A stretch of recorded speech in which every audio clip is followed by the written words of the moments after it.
Bonjour à toutes et à tous. Donc, je suis effectivement Cyril Rebourg, hein, et donc c'est effectivement peut-être le 10e ou le 12e webinaire que je donne pour Neoma Alumni. C'est toujours un plaisir. Ce sujet, c'est la première fois que je le donne sous cette forme de webinaire. En fait, je forme sur ce thème en entreprise. Et je suis moi-même, et je partagerai avec vous au cours de ce webinaire, aujourd'hui finalement dans le thème, puisque le fait de donner un webinaire, et donc ce format spécifique, c'est pour moi aussi une prise de parole en public, avec un public où vous êtes chacun en fait derrière vos écrans. Euh, et donc, bien sûr, je n'ai pas Dieu, je n'ai pas de personne physique en face de moi, et donc on pourra en parler si vous avez des questions aussi sur ce mode particulier d'interaction avec du public. Tout au long du webinaire, vous n'hésitez pas à poser des questions. Je demanderai à Léa, même si moi aussi je les vois, qu'elle les verbalise, et j'y répondrai bien avec plaisir. Vous aurez une partie questions plus particulièrement aussi à la fin du webinaire. Donc c'est à vous de voir en fait, voilà, si vous voulez garder votre question pour plus tard ou si elle est chaude et que vous voulez en parler tout de suite. Juste quelques mots sur moi au préalable. Donc je suis coach en fait et formateur depuis 2012, hein, donc ça fait 7 ans.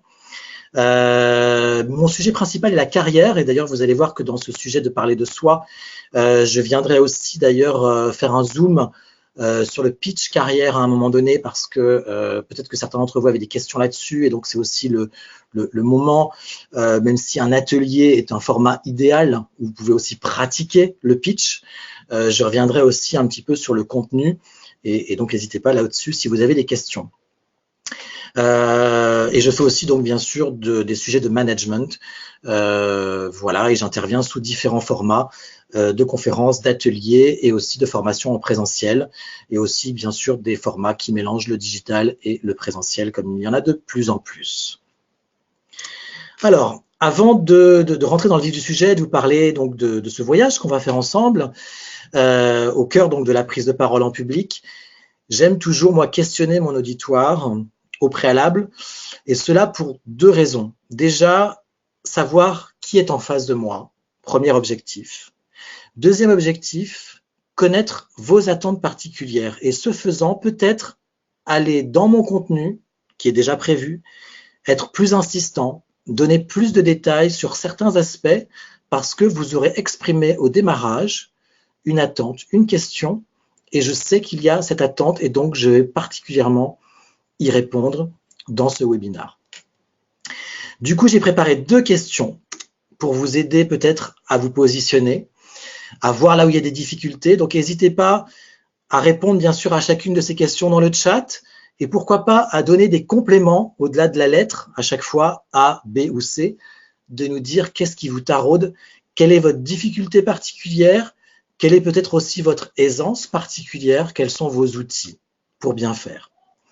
Ma première question, c'est la prise de parole. Quand vous entendez ce mot, quand vous êtes à quelques jours, à quelques heures d'une prise de parole, quand on vous dit tiens, tu pourrais présenter ça dans ce séminaire en entreprise, etc. Pour vous, en fait, c'est quoi la première réaction? Est-ce que c'est, petit a, une obligation, un pensum, quelque chose finalement que vous voyez comme une contrainte? Petit b, une occasion d'asseoir votre leadership? Ou petit c, une opportunité de faire passer votre message, vos idées? Donc, n'hésitez pas à contribuer dans le chat, et éventuellement, au-delà de la lettre, à nous donner un peu plus de détails.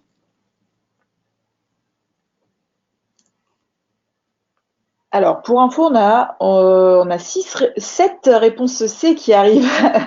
Ah, une réponse B.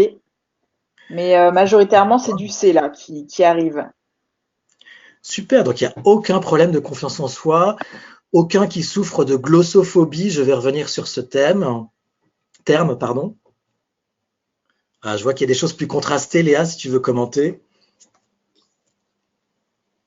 Alors, on me dit réponse A si c'est demandé au dernier moment. On me dit également que ça peut être une source de stress incontrôlé. J'ai quelques réponses B. Une personne qui a répondu C, mais qui aurait préféré que ce soit B.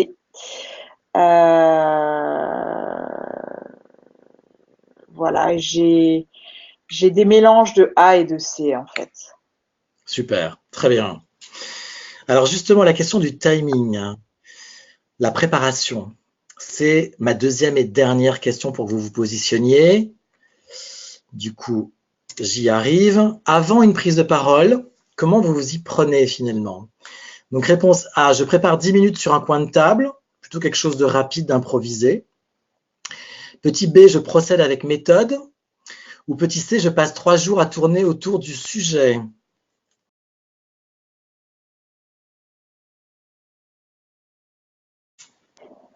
Alors, bonjour à tous, bienvenue aux participants de ce webinaire. Vous êtes nombreux aujourd'hui. Ce que je vous propose avant qu'on se lance, on va faire un petit test son. Vous avez un outil, un onglet en fait sur la plateforme qui vous permet d'envoyer des questions. Alors sachez déjà que cet outil vous pourrez l'utiliser pour envoyer vos questions tout au long du webinaire et puis également à la fin on fera une partie questions-réponses. Mais si vous pouviez déjà m'envoyer juste un petit commentaire pour me dire si vous nous entendez bien, ça serait parfait. Comme ça, on pourra se lancer. Ah, ok. Voilà, j'ai reçu des réponses. Donc, on nous entend bien. Donc, vous avez bien vu cet outil. N'hésitez pas à l'utiliser pour envoyer des commentaires ou des questions au fur et à mesure du webinaire. Donc voilà, bienvenue à tous. Pour info, vous recevrez après ce webinaire dans quelques jours un lien pour revoir le webinaire chez vous et vous recevrez également le support.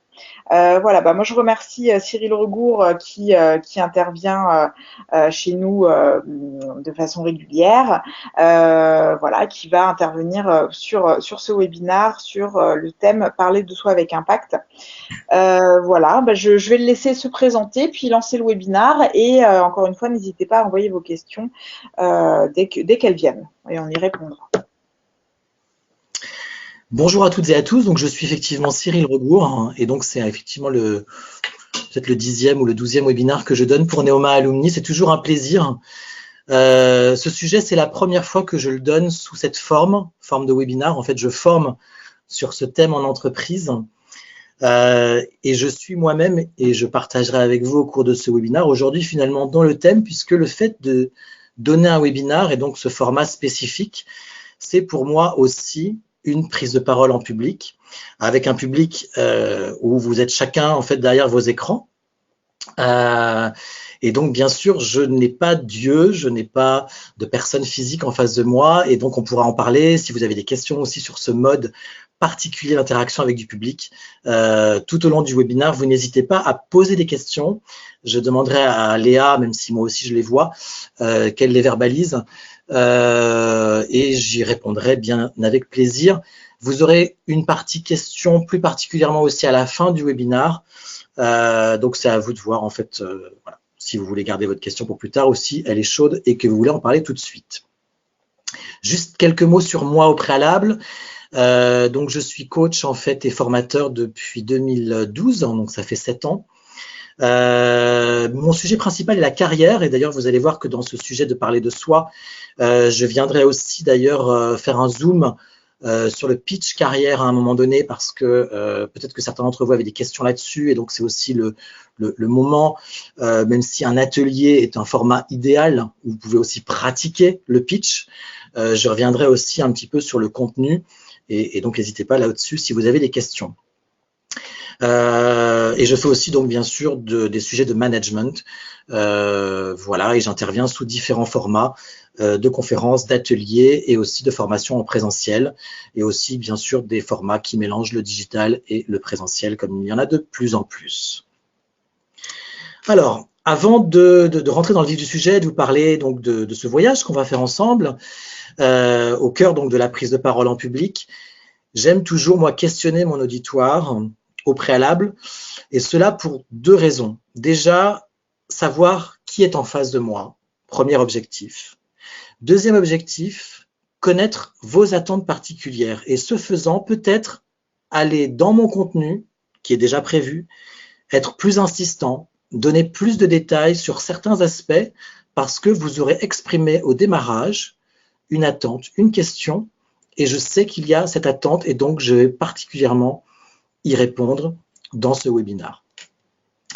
Du coup, j'ai préparé 2 questions pour vous aider peut-être à vous positionner, à voir là où il y a des difficultés. Donc, n'hésitez pas à répondre bien sûr à chacune de ces questions dans le chat, et pourquoi pas à donner des compléments au-delà de la lettre, à chaque fois A, B ou C, de nous dire qu'est-ce qui vous taraude, quelle est votre difficulté particulière, quelle est peut-être aussi votre aisance particulière, quels sont vos outils pour bien faire.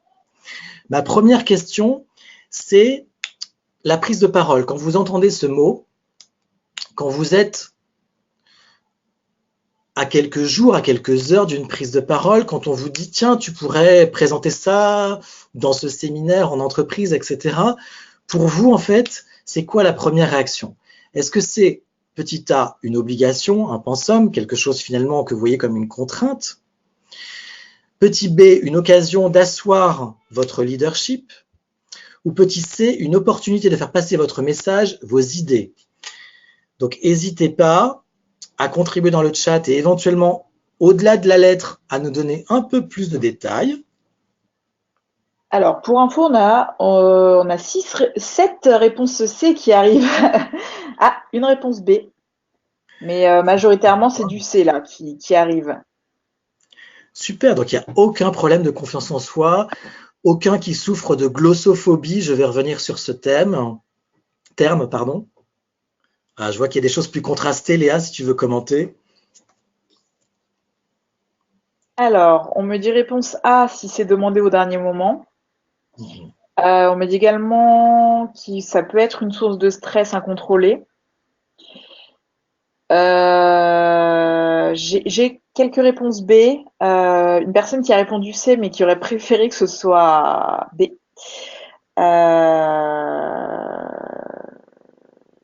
Voilà, j'ai des mélanges de A et de C en fait. Super, très bien. Alors justement, la question du timing, la préparation, c'est ma deuxième et dernière question pour que vous vous positionniez. Du coup, j'y arrive. Avant une prise de parole, comment vous vous y prenez finalement? Donc réponse A, je prépare 10 minutes sur un coin de table, plutôt quelque chose de rapide, d'improvisé. Petit B, je procède avec méthode. Ou petit C, je passe 3 jours à tourner autour du sujet.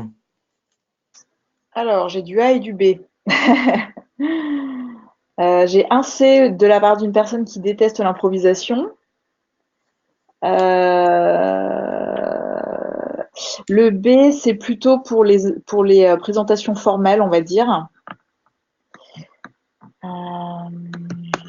Voilà, donc les réponses continuent de tomber.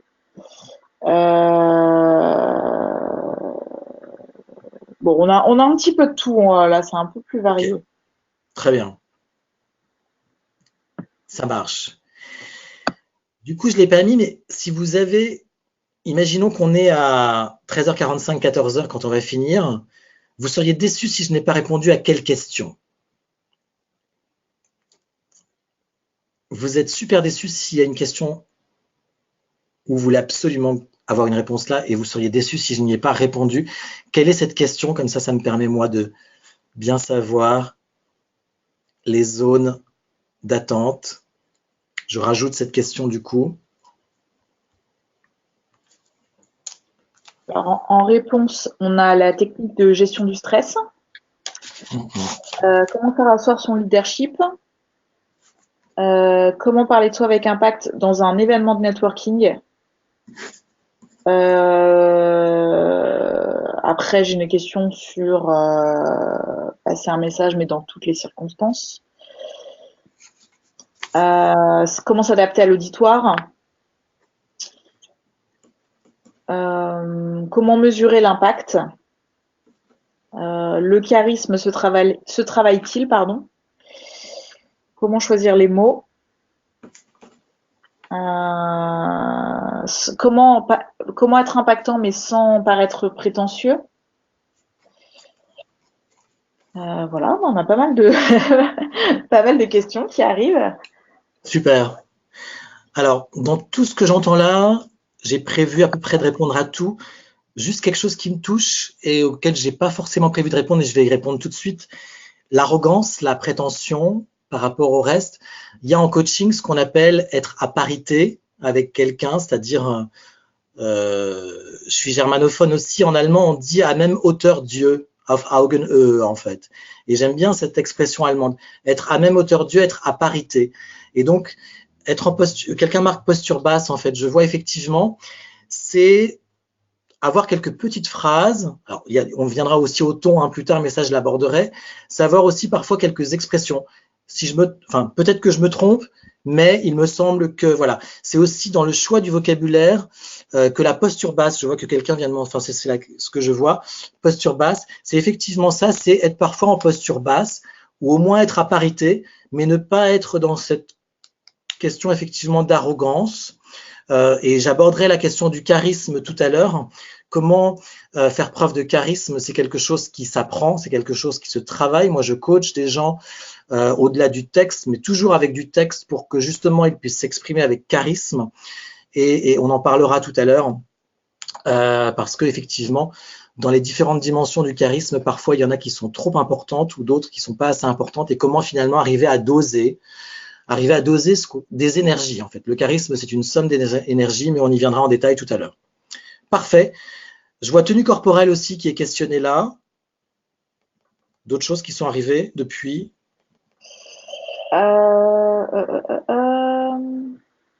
Jeune public. Ouais, voilà. Comment Ok. s'adresser à un jeune public? Ouais, bah ça j'en parlerai aussi. Je sais pas qu'est-ce qui est jeune, mais pour vous, mais moi j'interviens beaucoup dans des écoles de Voilà. commerce et donc des étudiants. Et donc effectivement, je pourrais en parler parce que j'ai effectivement des techniques particulières pour les étudiants pour capter leur attention. C'est pas facile quand on a des gros amphis de 200 personnes. Et donc, je pourrais parler de ça tout à l'heure. OK. Donc, le vif du sujet. Donc, ah oui, d'abord, cette petite citation déjà de Dale Carnegie, avant de vous présenter l'agenda. Apprendre à parler en public est le moyen naturel de surmonter la timidité et de développer courage et confiance en soi. Pourquoi j'ai choisi cette citation? Parce que il y a ce qu'on appelle en fait la glossophobie. Et ce terme, en fait, veut dire tout simplement la peur de parler en public. C'est un souci, en fait, pour beaucoup de gens. C'est un des soucis professionnels les plus cités, en fait, quand on sollicite les gens avec cette question. Qu'est-ce qui vous fait le plus peur en entreprise professionnellement? Ça revient, en fait, ce terme de glossophobie. Et pour moi, c'est aussi lié à la confiance en soi et c'est un peu ces thèmes de prise de parole en public, confiance en soi, comme l'œuf et la poule. C'est-à-dire que développer la confiance en soi va véritablement aider à la prise de parole en public et vice-versa, parce qu'une prise de parole en public réussie va être un succès pour la personne qui va lui donner confiance en elle. Donc voilà, il faut aussi parfois, dans la prise de parole en public, la peur qu'on a tous plus ou moins, pour le formuler autrement, de la prise de parole en public, a des causes variables d'une personne à l'autre. Parfois, pas toujours, c'est lié à un manque de confiance en soi. Et ça peut aussi, c'est pas le sujet du webinaire, être un élément à travailler de manière plus générale chez une personne. Voilà. Alors, avant toujours de vous présenter donc le webinaire, donc vous le reconnaissez, c'est notre président. À l'époque, il était candidat et il faisait un discours en avril 2017, si je ne me trompe pas, ou février, je ne sais plus. Et il s'est époumoné, voilà comment on le dit. Et donc, il a choisi, et là on le voit donc dans son discours d'investiture devant la Grande Pyramide, il est beaucoup plus à l'aise. Qu'est-ce qui s'est passé entre ces deux moments? Je l'avais déjà mis dans l'accroche, mais je voulais juste revenir là-dessus. Eh bien, Emmanuel Macron s'est tout simplement offert les services d'un coach vocal, en l'occurrence le ténor Jean-Philippe Lafont. Et donc, il y a des articles là-dessus, hein, c'est pas un secret. Il a pris 10 séances de 2 heures de coaching en prise de parole et ça a réussi. Quel est le message que je veux faire passer en disant ça? C'est que finalement, même quelqu'un de brillant et qui a 39 ans et qui a déjà eu plein de succès dans sa vie ne sait peut-être pas encore vraiment par rapport à certaines prises de parole en public, en l'occurrence là quand même effectivement faire Bercy, faire des salles de 12 000 personnes, c'est effectivement un autre enjeu que de faire ce que je mentionnais tout à l'heure, un amphi de 200 étudiants. Et donc voilà, cette idée d'apprendre, et notamment je dirais tout à l'heure, à projeter sa voix sans crier, sans forcer, parce que sinon effectivement, on risque de casser sa voix tout simplement. Et donc ça, c'est des choses qui se travaillent. Et en l'occurrence, donc c'est quelque chose qu'Emmanuel Macron a travaillé au printemps 2017 pendant la campagne présidentielle. Alors, le voyage donc dans lequel je vous conduis aujourd'hui, c'est finalement un voyage au cœur de la communication. Donc, je vais définir au début cette communication et puis de manière assez classique, hein, on va voir que la communication, elle se décompose en 3 éléments et on va aller point par point sur chacun de ces éléments avec toujours pour moi l'objectif de vous sensibiliser à qu'est-ce qui est important finalement pour une prise de parole réussie sur chacun de ces éléments. On va le voir, la question de l'harmonie de l'ensemble est finalement la question clé. Et aussi donc la question du sens dont on parlera. Pourquoi finalement je m'adresse à quelqu'un ce jour-là, d'avoir bien en tête cette question du sens. Comme je vous l'ai dit tout à l'heure, je suis avant tout coach et formateur sur des sujets de carrière. Donc je vous proposerai un zoom aux 2 tiers du webinaire sur le pitch carrière. Et puis ensuite, je vous donnerai un certain nombre de ressources utiles, notamment quelqu'un parlait donc de la gestion du stress, notamment sur cet aspect de avant la prise de parole, comment arriver à gérer ce stress que certains appellent le trac. Voilà. Et enfin, donc avant la conclusion, je vous donnerai un petit peu un wrap-up, un résumé, une synthèse des secrets pour une prise de parole impactante, une prise de parole réussie. Alors, première chose, j'aime toujours, moi, revenir au terme. Donc, dans le terme de cette conférence, il n'y a pas le mot communiquer, mais en même temps, quand on parle de prise de parole, on parle d'un acte de communication. Et j'aime beaucoup la définition qu'en donne le Littré. Communiquer, c'est rendre commun, faire part, transmettre. Voilà. Et donc, je le dis tout de suite, dans le rendre commun, il y a, et c'est important dans le choix des mots, en tout cas, si on est devant un public hétérogène, pas forcément expert, d'éviter le jargon. Le jargon, c'est-à-dire un vocabulaire d'expert. Hein. Alors bien sûr, on sait à quel public on a affaire.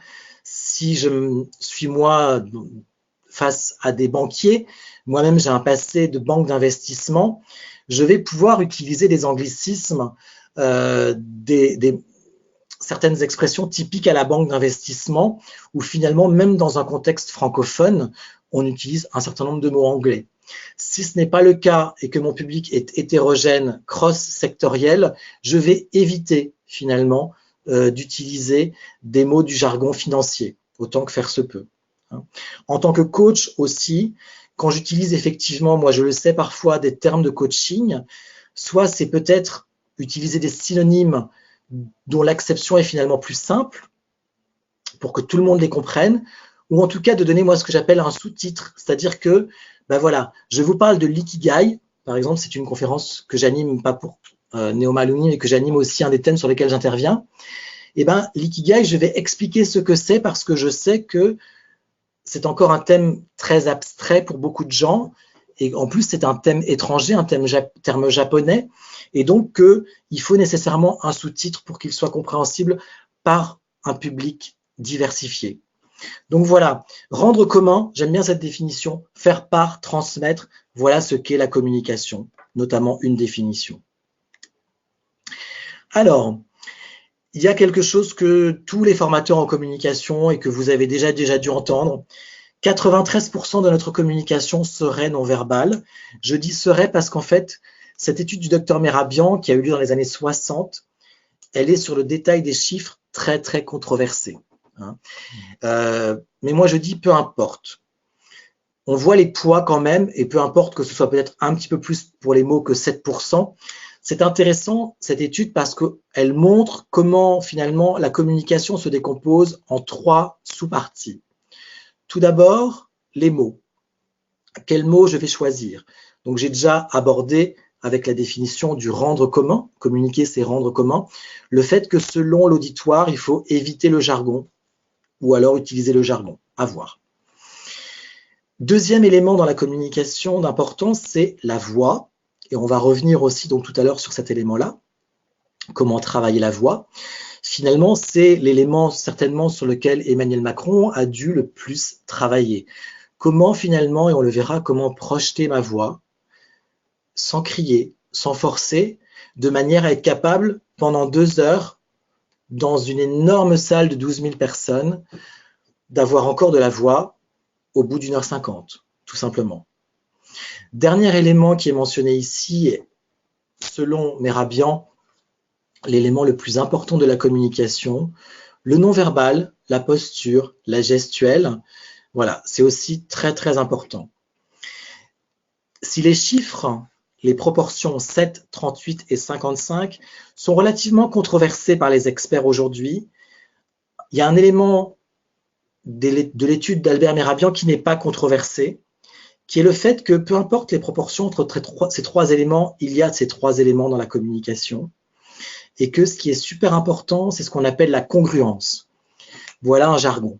La congruence, pour le dire dans des termes beaucoup plus simples, c'est tout simplement l'alignement, la cohérence de l'ensemble. Dans quelle mesure les mots que j'utilise, la voix, le ton de ma voix, et aussi ma gestuelle, sont en harmonie ensemble ou pas. Voilà ce que veut dire ce terme de congruence. Et donc, c'est important, quand on est dans une prise de parole, de bien veiller à cette harmonie de l'ensemble, et on y viendra aussi par la suite. Alors maintenant, je vais venir dans les détails sur chacun des items. Est-ce qu'il y a des questions, Léa, peut-être avant que j'aille dans le détail de ces 3 éléments de la prise de parole? Alors, pas encore, mais on peut attendre peut-être un petit instant, voir s'il y a des commentaires ou des questions avant d'avancer. Donc, n'hésitez pas à envoyer vos commentaires. Je vais remettre ça du coup. Sinon, on va continuer, puis on reprendra les questions plus tard.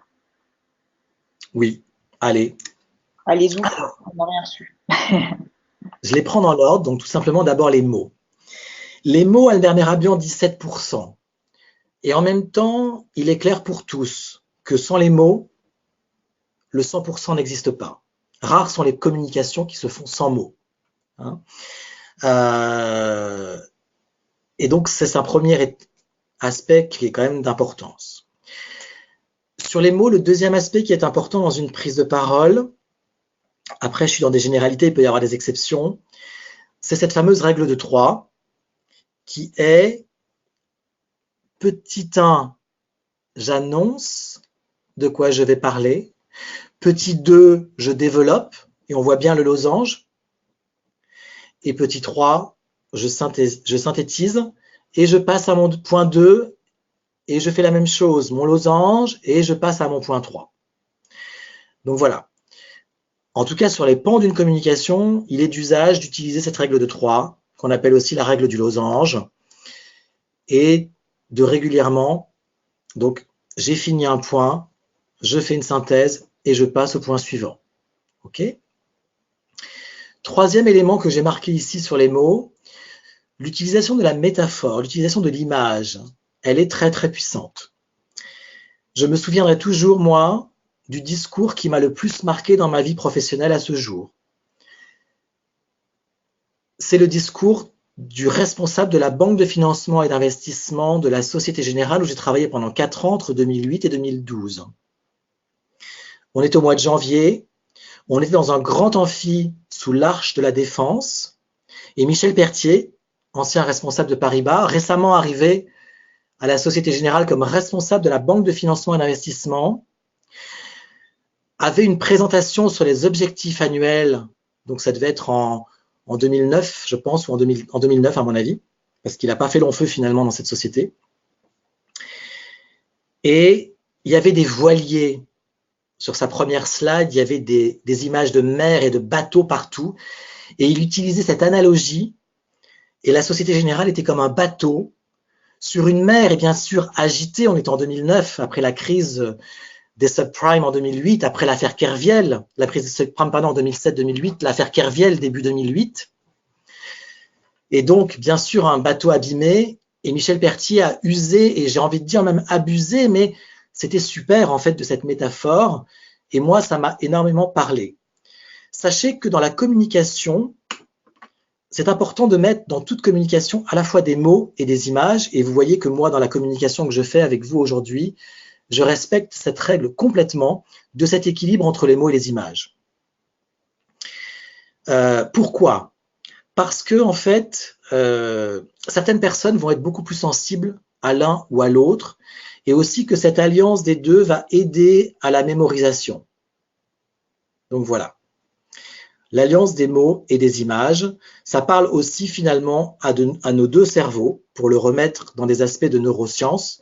Le cerveau droit, d'une part, le cerveau logique, qui va du coup beaucoup plus aller sur les mots, la logique des mots, et le cerveau gauche, beaucoup plus imagé, le cerveau de l'émotionnel, qui va être beaucoup plus touché par quelqu'un qui met des images. Voilà. Mais autant du coup, quand on est devant un public diversifié, qu'on ne connaît pas, et puis même, j'ai envie de dire, voilà, on est tous sensibles aux deux dans des proportions différentes, autant mettre les deux pour avoir plus d'impact.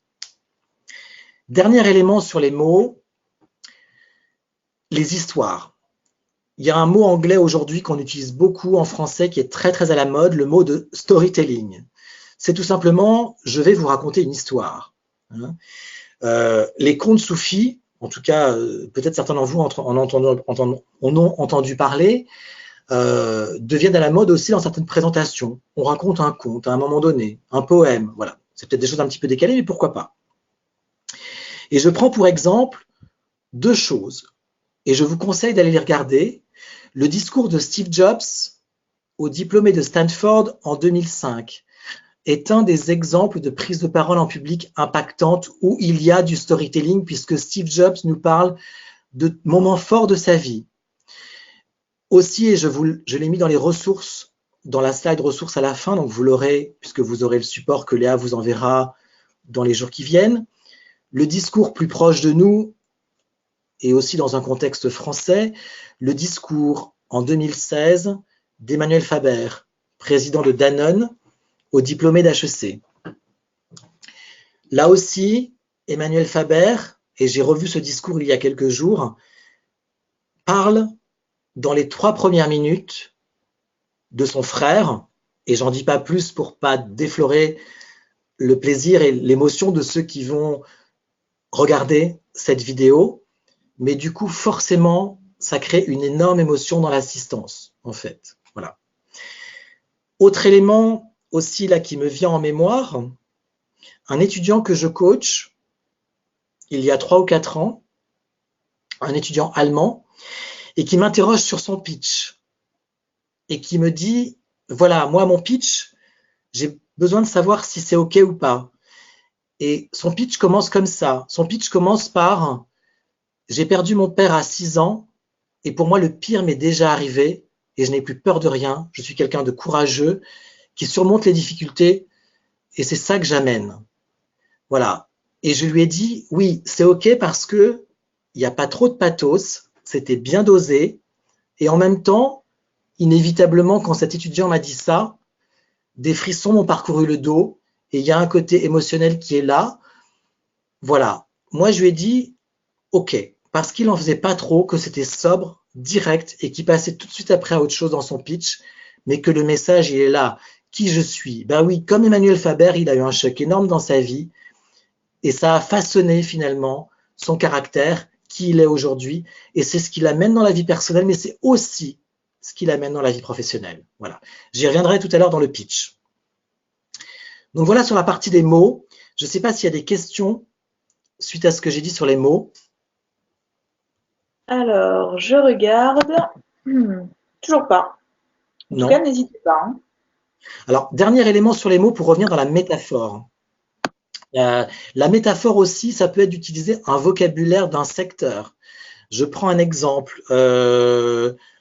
J'ai vu dans le journal ce matin qu'il y a le salon du Bourget en ce moment. Que des mots qui sont sortis de l'aviation. ça peut être un choix du présentateur que d'aller dans une spécificité de vocabulaire. Donc là, vous pouvez dire, mais il nous a dit qu'il ne fallait pas être dans le jargon tout à l'heure. Alors là, on est sciemment dans un vocabulaire spécifique et donc, c'est OK en fait. Hein. Je vais au Salon du Bourget et du coup, j'ai préparé un discours et il n'y a que des mots liés à l'aviation et tout ça et je joue de ça en fait avec mon public. Voilà. C'est aussi un choix parfois que de faire ça. Alors, du coup, deuxième élément, vous le voyez déjà à l'écran, la voix. Première chose à savoir dans la voix, c'est qu'il est très important d'articuler. Et donc, que pour ce faire, et je vous le mettrai tout à l'heure sur une slide, vous l'aurez dans les ressources, il y a des sites qui vous mettent un certain nombre de phrases.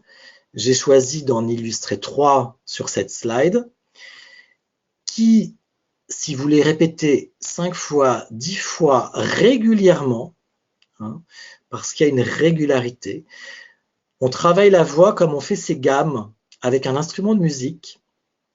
Hein, et donc, effectivement, articuler des exercices d'articulation régulièrement, c'est comme ça. Tout simplement, ça peut paraître rébarbatif, que l'on travaille aussi la voix dans l'aspect prise de parole en public. Donc, je vais juste lire rapidement ces phrases. La première, étant sorti sans parapluie, il n'eut plus qu'il plût plus tôt.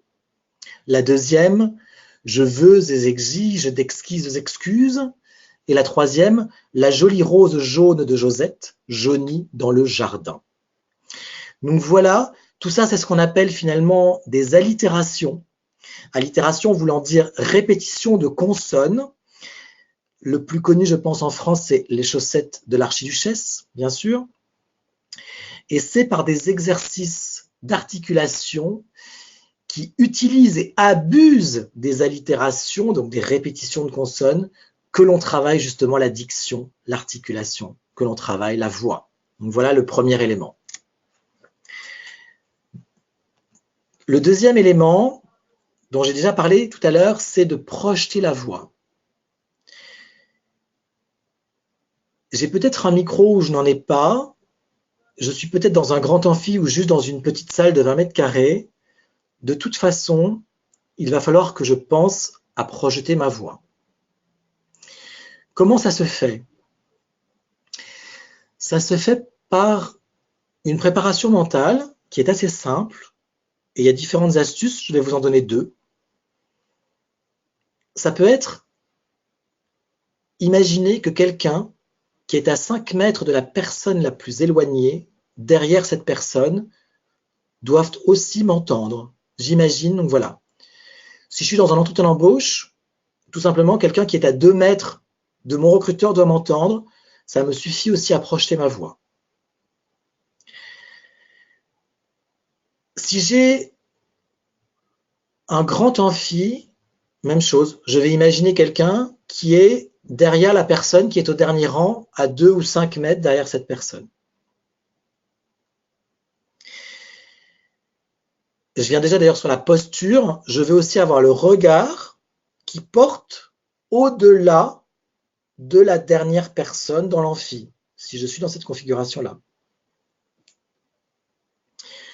Deuxième astuce, au-delà de ça, ça peut être, vous imaginez que vos mots doivent atteindre le cœur de l'oreille de la personne, si vous n'en avez qu'une en face de vous. Si vous en avez plusieurs, le cœur de l'oreille de la personne la plus éloignée dans votre public. Et donc ça, c'est tout simplement des exercices de préparation mentale, d'avoir en tête quelque chose qui vous va bien. Moi, ce qui me va bien, c'est d'imaginer que quelqu'un qui est derrière la personne à 2 mètres, 5 mètres, puisse m'entendre. Voilà du coup, moi, l'astuce que je me suis donnée pour travailler la projection de la voix, tout simplement. Donc, vous en trouverez d'autres, mais j'en donne juste 2 en illustration pour vous aider et finalement savoir avec quelle technique on peut utiliser pour projeter sa voix. Deuxième élément sur la voix, le rythme. Dans une école de commerce, j'interviens notamment en observation d'exercices de groupe, et ces étudiants sont notés, et je viens en coaching 2 semaines, 1 mois après, pour leur donner le feedback. Et parfois, il y a le sujet du rythme de la voix qui est mentionné comme feedback pour ces étudiants. Dans nos cultures latines, en France, en Espagne, en Italie, on est plutôt gâtés. Notre langue, notre culture font que, assez naturellement, en français, la voix, on la module. Et donc, c'est important d'avoir conscience qu'en fait, la voix, ça se module. Et notamment, peut-être que des mots importants, je vais mettre l'accent dessus, ralentir comme je le fais à présent. Après 2-3 phrases d'importance, peut-être que je vais, et c'est ce qui est marqué sur cette slide, faire silence pendant peut-être 6 secondes, regarder mon auditoire, faire une pause et continuer. Voilà, ça aussi pour avoir de l'impact, c'est des tactiques en fait. Peut-être que si j'ai préparé ma prise de parole avec du texte électronique, papier, peut-être que comme sur une partition de musique, ces silences, ces respirations, hein, en musique, un soupir, hein, comme vous le voyez là, c'est une respiration sur un temps. Peut-être que je vais les avoir notés comme un musicien a sur sa portée de musique ces soupirs, ces demi-soupirs, etc. que vous voyez là. Peut-être que je vais les avoir notés avec un code qui peut être le soupir comme en musique, qui peut être autre chose. Hein, c'est important. Prendre conscience de la modulation de sa voix, c'est tout simplement avoir un smartphone, s'enregistrer. Il y a aussi des outils d'enregistrement qui vous montrent en fait l'oscillogramme et qui vous montrent du coup si votre voix est plutôt monocorde ou si votre voix a du rythme. Voilà. Mais sinon, s'enregistrer tout simplement et se réécouter. Bon, rien de mieux que d'avoir quelqu'un qui nous donne du feedback, mais parfois, on n'a pas cette personne en face de soi pour avoir du feedback, on n'a juste pas envie, peu importe pourquoi. Et donc, dans ce cas-là, on s'enregistre et on se réécoute. Donc voilà sur le silence.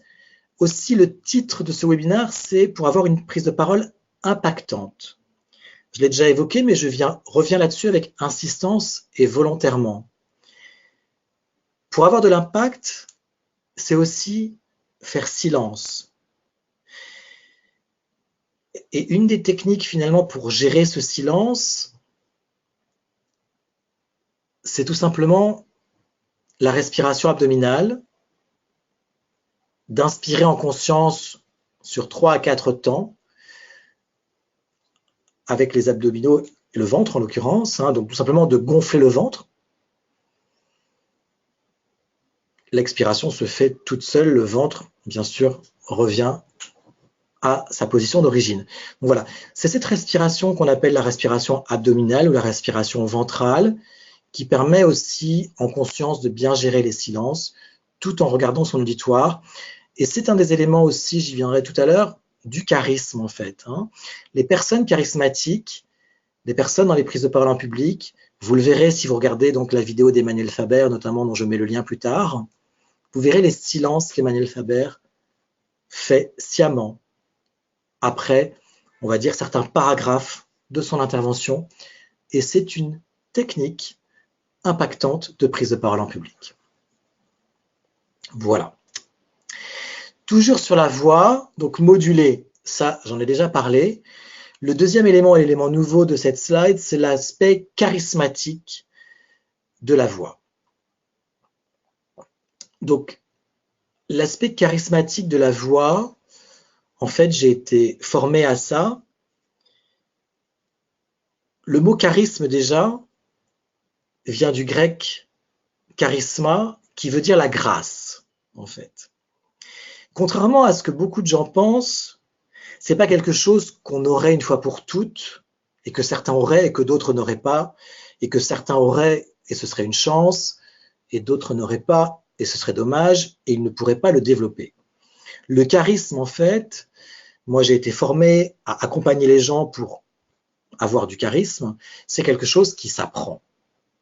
Le modèle sur lequel j'ai été formé et que j'aime beaucoup, qui s'appelle donc les énergies archétypales. Archétype veut dire finalement une sorte de modèle. Hein. En fait, le charisme, c'est le mélange de 3 énergies dont je vais vous parler maintenant. La première énergie, c'est l'énergie de l'animal, enfin, des animaux que vous voyez tout à gauche. C'est quelque chose qui est très personnel. Chacun va trouver, connecter avec les images qui lui vont bien pour l'énergie de la force. Hein. La première énergie qui compose le charisme, c'est la force. La deuxième énergie qui compose le charisme et qu'on voit au centre, en bas de la slide avec ces 2 chats, c'est la tendresse. Donc première énergie, la force. Deuxième énergie, la tendresse. La troisième énergie, donc cette petite fille qui a mis vraisemblablement les chaussures de sa maman à talons hauts rouges et qui tient une pomme et qui a l'air coquine et qui tire un peu la langue sur le côté. La troisième énergie du charisme, c'est l'espièglerie. Donc voilà, en anglais, donc force, tenderness et playfulness. Hein, la force, la tendresse et l'espièglerie sont les 3 énergies du charisme. Et le secret finalement pour avoir du charisme, c'est d'arriver, et donc ça se travaille avec un texte toujours, à mélanger ces 3 énergies dans sa prise de parole. Donc quand je travaille ça avec des clients, je travaille plutôt bien sûr sur des textes courts. C'est quelque chose que j'enregistre toujours pour bien faire prendre à la personne la conscience de la force de sa voix. Et ce que je fais toujours pour vous expliquer la méthode, je fais toujours conscientiser, prendre conscience à la personne de qu'est-ce qui, pour toi, représente la force. Voilà. Le lion, c'est ma proposition pour moi, mais le lion ne représente pas la force pour tout le monde. C'est très important que chacun ait ses propres images sur chacune des 3 énergies. C'est le premier temps du coaching. Et donc d'abord la force, et après je dis à la personne, bah maintenant, tu vas me déclamer ton texte avec cette énergie, la force. Après, on passe au temps 2, la tendresse. Et même chose, la personne, je lui demande de me déclamer son texte uniquement avec l'énergie de la tendresse. Et ensuite, on passe à la 3e énergie. Et à la fin, je dis, bon, bah maintenant, tes 2-3 phrases que tu as, tu les as déclamées avec, à tour de rôle, chacune des énergies. Maintenant, ce que je te demande, c'est de me les livrer avec les 3 énergies mélangées. Voilà. Alors, ça peut paraître un petit peu complexe à certains, ou pas, je ne sais pas, il y aura peut-être des questions. Je vais juste vous donner un exemple très concret. J'étais aussi dans cette école de commerce, donc, où je vois les étudiants en coaching individuel, et il y a un étudiant qui rentrait avec une force incroyable. Il me serre la main, il m'écrase la main. Et je me dis, waouh! Et puis, il me parle donc de son projet professionnel, etc. Il me parle de lui. Et justement, je sens une énorme arrogance dans cet étudiant. Je sens que la force, il est charismatique, mais il a un déséquilibre dans son charisme parce qu'il exprime avec beaucoup trop de force, justement, ses propos. Et il m'explique ses difficultés aussi. Et donc, je lui donne mon ressenti. Et on va travailler ensemble dans cette heure un texte qu'il choisit. Et je vais lui demander, pas de baisser la force, je vais lui demander d'augmenter la tendresse. Et donc, je lui ai fait connecter avec quelque chose qui représentait pour lui la tendresse. Et tout d'un coup, sa prise de parole a été beaucoup plus charismatique, équilibrée, parce que la force, augmentant la tendresse, la force diminuait. Et du coup, c'était déjà beaucoup mieux. Après, c'est quelque chose qui doit travailler sur plusieurs séances, mais déjà, c'était énormément mieux. Tout ça pour vous dire qu'en fait, on rééquilibre le charisme de quelqu'un, pas en cherchant à diminuer, c'est totalement conceptuel et très abscon, très abstrait, en diminuant quelque chose, non, non, non, non. On augmente plutôt l'une des énergies dans ce cocktail de 3 énergies qui peut faire défaut, en l'occurrence avec des personnes qui sont trop dans la force et éventuellement, était mentionné tout à l'heure l'arrogance. L'arrogance, c'est aussi le ton. L'arrogance, c'est vraisemblablement parfois trop de force dans le propos. Et dans ce cas-là, à voir qu'est-ce qu'il vaut mieux travailler, plus d'espièglerie, plus de tendresse, voilà. Hein.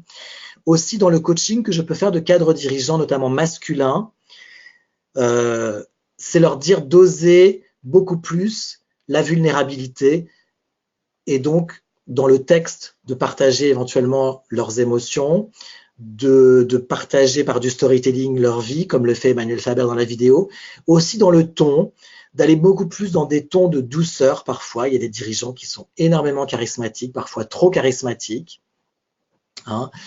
Et ils ont besoin de travailler aussi ce rééquilibrage de leur charisme avec soit l'augmentation de la tendresse, soit l'augmentation de l'espièglerie, ou un peu des deux. Souvent, il y a une clé d'entrée qui est plus facile que l'autre.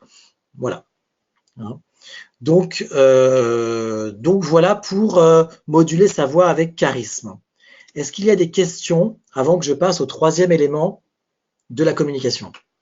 Alors là, on vient de recevoir une question, c'est où doit-on placer ces 3 éléments?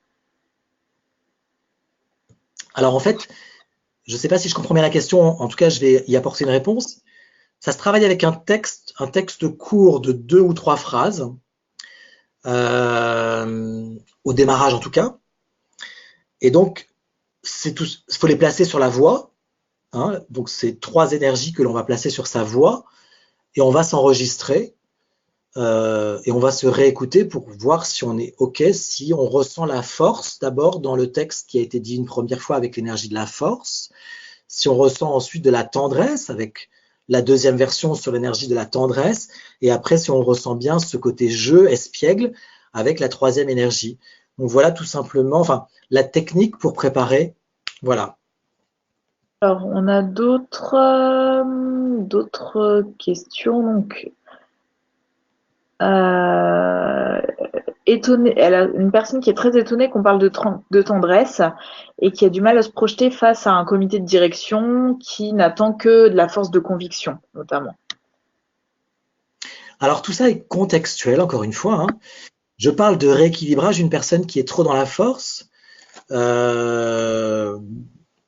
Donc, c'est bien sûr à doser par rapport au contexte. Mais je me souviens par exemple du coaching d'une directrice générale d'une entreprise, une entreprise qui a un président. Elle était en prise de poste et je la coachais sur sa prise de poste. Et elle me dit non mais ça j'ai pas osé lui dire au président. Et je lui pose la question, je lui dis mais est-ce que le président, quelqu'un lui dit ça en fait? Et elle me dit non. Et ben moi je fais l'hypothèse qu'en fait cette personne elle intimide les gens autour d'elle et que du coup elle n'a pas de feedback, elle n'a pas de reflet. Donc ouais, elle est super forte, elle préside le comité de direction, elle préside l'entreprise. Mais il y a un problème dans cette entreprise, en fait. Elle en impose trop, cette personne. Personne n'ose la confronter, pour utiliser un terme de coaching qui est tout à fait OK et positif. N'ose tout simplement lui dire que parfois il y a un problème, en fait. Et c'est un problème dans une entreprise que dans un comité de direction, il y a un président, notamment dans cette entreprise en tout cas, personne n'ose dire au président qu'il y a un problème, en fait. Hein. Et l'hypothèse que je fais moi, c'est que cette personne en impose trop, pour une raison ou pour une autre. Peut-être que c'est pas la force de son discours, la force de sa voix, mais ça peut être ça aussi. C'est certainement tout un ensemble. Et donc, il y a un déséquilibre qui est une source de problème, en fait. Donc oui, le comité de direction, je comprends bien, on n'est pas dans les bisounours partent en vacances, on s'aime tous, il faut qu'il y ait de l'harmonie, etc. Parfois, bien sûr que parfois il faut hausser la voix, il faut taper du poing sur la table. Il y a des postures, bien sûr, qui se travaillent aussi, où il faut sciemment y aller avec de la force pour être respecté. Mais attention à des vrais déséquilibres durables sur cette dimension du charisme qui, au final, font que il y a un problème, en fait. Être dans une posture, dans une prise de parole où ce jour-là, parce qu'il y a une lutte politique dans un comité de direction, du coup, j'y vais avec plus de force que d'habitude. Être tout le temps sur ce mode-là, moi je dis attention. Voilà, c'est juste. Bon, après, on est dans l'image, ça se travaille. Il peut y avoir des cas où on peut travailler le fait que c'est important, c'est OK, ça va. Je dis. Encore une fois, là, je suis sur des choses assez générales de prise de parole en public. J'ai bien conscience qu'il peut y avoir des cas particuliers et que selon le contexte, selon ce qu'on veut faire passer comme message, il peut y avoir une tactique de communication à développer ce jour-là. Voilà. Après, en fait, c'était pour revenir à la question, je pense, précédente. C'était pour savoir s'il y avait un ordre logique à suivre. Voilà, est-ce que c'est d'abord la force, puis la tendresse et l'espièglerie? Est-ce que finalement, voilà, est-ce qu'il y a un ordre logique à suivre? Alors, très honnêtement, je ne me suis jamais posé la question. On me l'a enseigné dans cet ordre-là. Je le fais toujours dans cet ordre-là.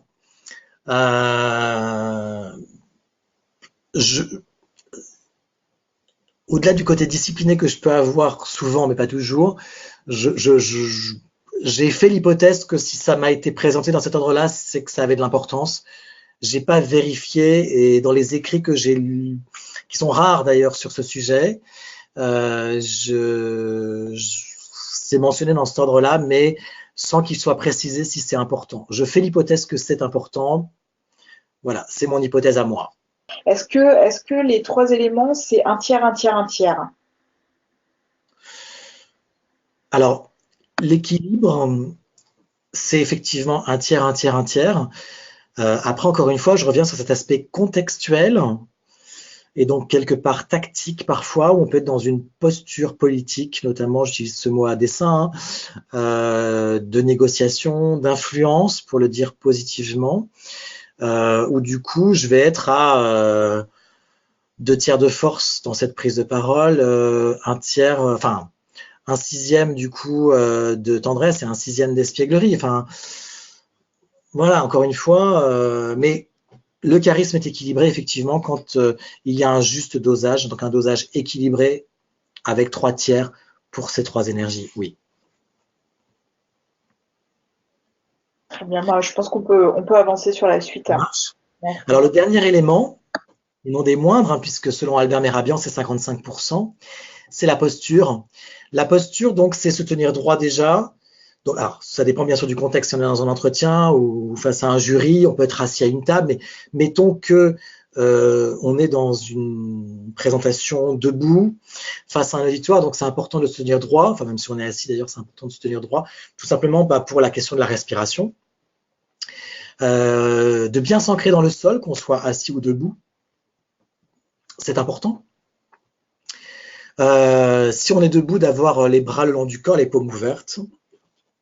En termes d'énergie, bien sûr aussi, la caricature, donc c'est, encore une fois, c'est des généralités, hein, mais c'est les Italiens qui parfois sont trop dans la gestuelle, c'est d'arriver à bien doser, mais une gestuelle bien dosée va accompagner, notamment donc les mains, comme vous le voyez là, va accompagner normalement de manière congruente le propos de mon discours, et il est de bon ton effectivement de faire ça. Donc comme je dis paume ouverte, c'est au début du discours. Après, avec le discours et avec la modulation de la voix, c'est de développer aussi une gestuelle des mains. Après, bon, parfois on tient un micro, on a une zapette quand on a une présentation ou pas. Donc il y a des contextes après très particuliers, mais bon, parfois on a un micro aussi accroché à la chemise. Donc voilà. Après, il peut y avoir des cas particuliers, bien sûr, là je suis dans des généralités. Et le regard, donc j'ai déjà évoqué ça, hein, le regard posé sur l'auditoire. Si vous avez un petit auditoire, donc c'est important en fait de les balayer du regard, que chacun se sente inclus en fait dans votre champ de vision. Et comme je le disais, si vous avez un énorme auditoire, donc il y a aussi bien sûr ces contacts individuels, mais c'est aussi bien penser à le regard droit posé comme si vous regardiez quelqu'un en fait qui est derrière la dernière personne qui est en face de vous, d'avoir le regard qui porte de manière à ce qu'en fait tout le monde se sente inclus en fait. Alors pas tout le temps bien sûr, mais d'avoir en tête, voilà, je regarde au-delà de la dernière personne que j'ai dans l'assistance. Et c'est comme ça que tout le monde va se sentir inclus. Alors, la suite. Donc, au-delà de ces 3 éléments, un élément très important dans une prise de parole, donc qui n'est pas évoqué chez Mehrabian, c'est la question du sens. Il est très important, avant une prise de parole, de se dire pourquoi on l'a fait. Notamment, est-ce que je donne des informations? Est-ce que je suis là pour convaincre, en fait? Quel est l'objectif? Je serais content si, à la fin de ma prise de parole, il s'est passé quoi, en fait, hein? Quel est mon objectif? Quelle est mon intention? Quelle est ma direction? J'aime beaucoup, moi, parler d'une prise de parole comme d'un voyage, en fait. Et donc là, je prends, j'ai mis volontairement des photos totalement personnelles du chemin de Saint-Jacques que j'ai fait l'année dernière. Et donc, si je voulais le refaire et parler à des gens de ce chemin, je vais leur dire, ben voilà, on va partir ensemble. On va faire 790 km. Mais vous inquiétez pas, c'est jamais que 40 fois 20 km. On va tout le temps marcher vers l'ouest et vous le voyez à l'ombre qui est au milieu, en fait, ça va être super sympa. Tous les matins, on aura notre ombre gigantesque et on va se sentir puissant. Et on arrivera au final à la cathédrale de Santiago de Compostela, Saint-Jacques de Compostelle, dans 40 jours. Voilà, en introduction, si je voulais faire une présentation sur le chemin de Saint-Jacques, ce que je dirais par exemple. Donc encore une fois, des images, du texte et, ok, quel est le but du voyage, hein? Atteindre Santiago. Quelle est la distance? Quelles vont être les étapes? La durée? Voilà, tout ça, je l'ai dit en 2-3 phrases d'introduction. Pour les gens, c'est clair le voyage. Après, je vais aller zoomer. Peut-être, comme c'est d'usage en France et dans beaucoup de pays, je vais faire 3 parties dans ma présentation. Et à l'intérieur de chacune de ces parties, bien sûr, comme je vous l'ai dit tout à l'heure, j'y reviens, le losange, la règle de 3, je vais introduire la partie, je vais développer la partie et je vais synthétiser la partie. Voilà. Donc tout ça je le mets en dernier dans la communication et en même temps, certainement ce qu'il y a de plus important, c'est de vous poser la question, quelle est l'intention que vous avez dans votre prise de parole en public? Et d'ailleurs, on y viendra tout à l'heure, hein, mais je l'aborde déjà, d'avoir cette petite phrase à l'intérieur que je vous donnerai en conclusion, qui est « Mon objectif aujourd'hui, c'est de vous… ». Et cette petite phrase, c'est aussi en quelque part la phrase chapeau de votre présentation. Pourquoi pas d'ailleurs cette phrase chapeau à un moment donné, donc au démarrage vraisemblablement, la verbaliser au public, soit de manière directe, comme vous l'avez la phrase chapeau, soit de manière beaucoup plus travaillée que vous l'avez entre guillemets dans la tête en phrase ressource pour être au clair sur votre intention et toujours l'avoir en tête, cette phrase simple, tout au long de votre présentation. Donc voilà, une prise de parole en public, c'est un voyage que vous proposez à votre auditoire pour résumer cette slide. Est-ce qu'il y a des questions avant de faire un zoom là sur le pitch carrière? Alors, oui, on a une question donc, par rapport au tracé du regard. Est-ce que, par exemple, est-ce qu'il faut suivre un tracé précis, par exemple, faire un W ou voilà, est-ce qu'il y a des techniques en fait qui permettent de moins stresser en regardant son public? Balayer le public, en fait, hein, c'est ce que j'ai dit, c'est balayer le public.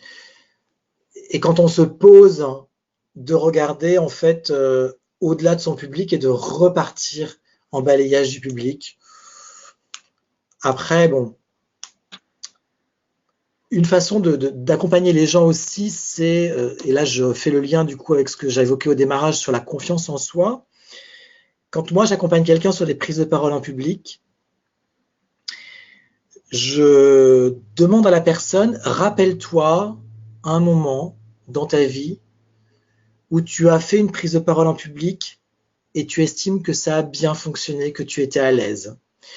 Et là, je vais lui demander à cette personne qu'elle me relate sa prise de parole en public.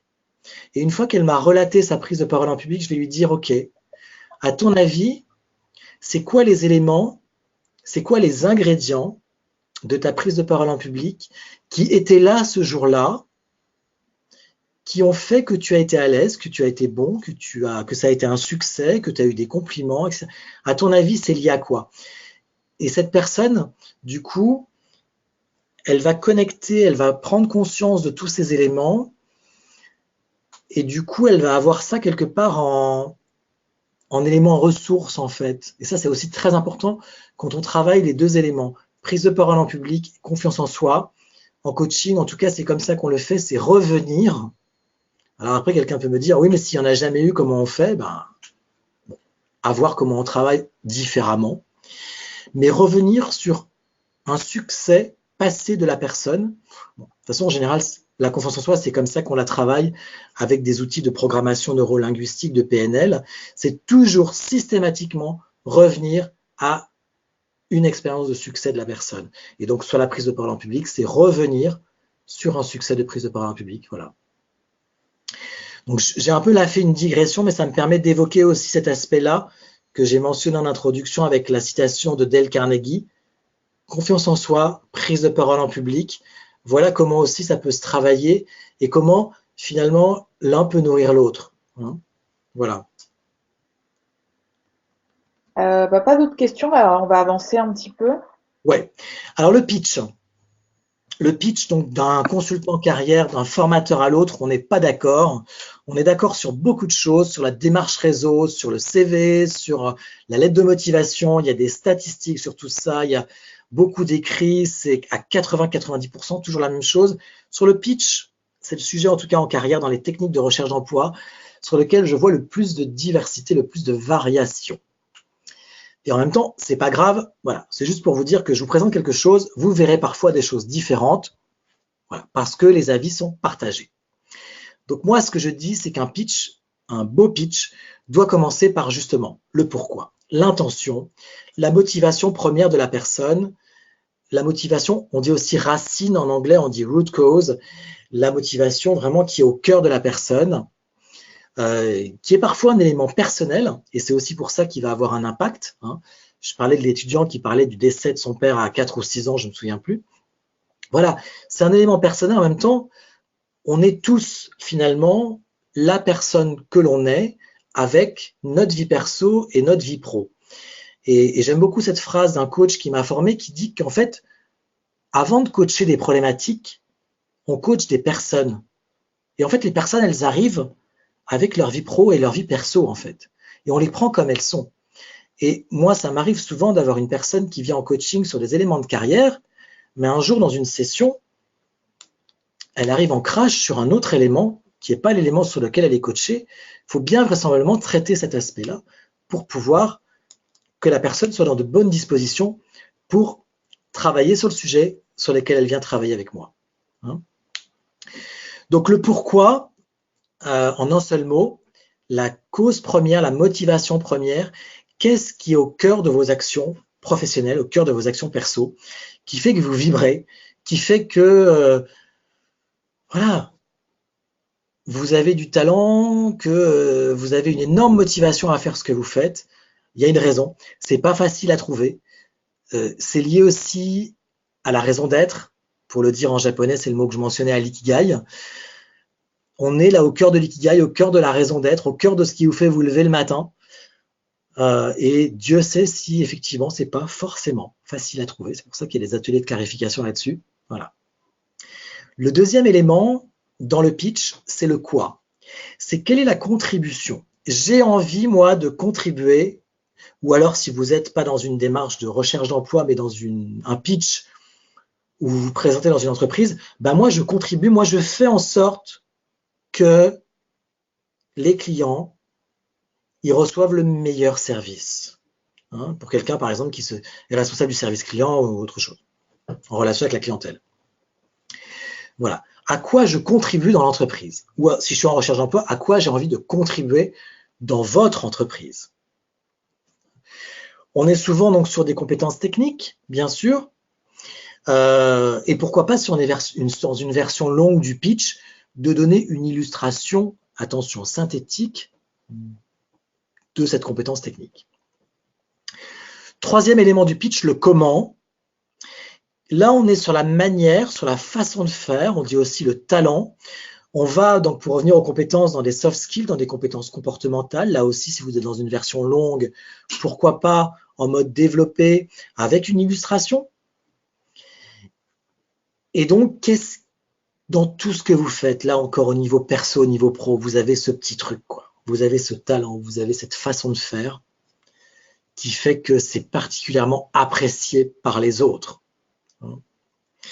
Donc d'ailleurs, dans la façon de livrer votre contribution, dans le chapitre 2, ce chapitre 3, bien sûr, il s'exerce aussi. Dernier élément du pitch, qui va être totalement contextuel, donc qui va varier en fonction que je m'adresse au PDG, dans un entretien d'embauche, tout ça, c'est quel est mon objectif, pourquoi je vous dis ça, quoi, en fait. Dans un entretien réseau, par exemple, mon objectif aujourd'hui, c'est d'obtenir des conseils. Et encore une fois, je vous remercie de me recevoir.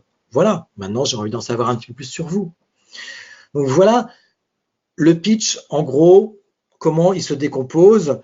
Et puisque la théorie, parfois, ne parle pas à tout le monde, ce que je vous propose tout de suite après cette théorie, avant de prendre des questions, c'est de vous montrer qu'est-ce que ça peut donner dans le concret avec un exemple. Donc là, j'ai pris en fait un exemple junior, mais il y a peut-être des jeunes diplômés parmi vous, voire peut-être des étudiants, je ne sais pas.